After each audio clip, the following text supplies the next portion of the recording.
Hi guys, welcome to my vlog. I'm Michael Santiago Libanan, 17 years old, born on September 16, 2007, and I'm from Green Meadow, Phase 1, Mabalacat, Pampanga. But now, I live in Tapuyan, Gasan, Marinduque, and doing great.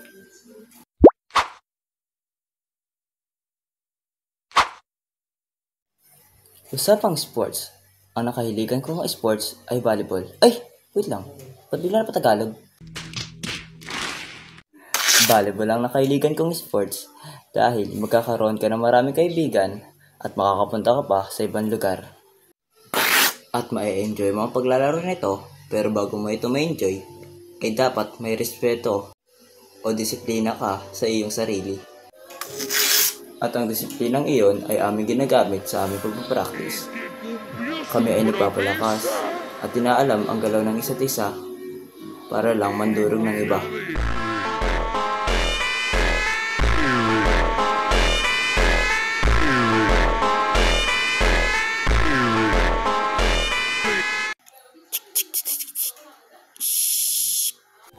At ang aking pangarap naman ay maging seaman.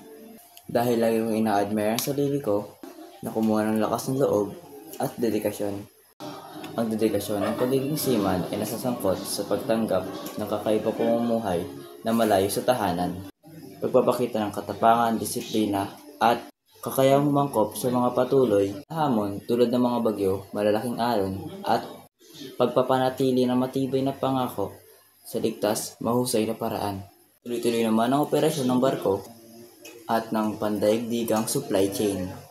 Kabilang dito ang hilig para sa kapaligiran pandagat, pagtutulungan ng magkakasama at pagtataguyod ng mahalagang papel na ginagampanan ng mga seaman.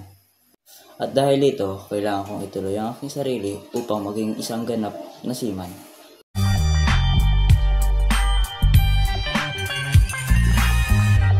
That's all guys. Bye-bye.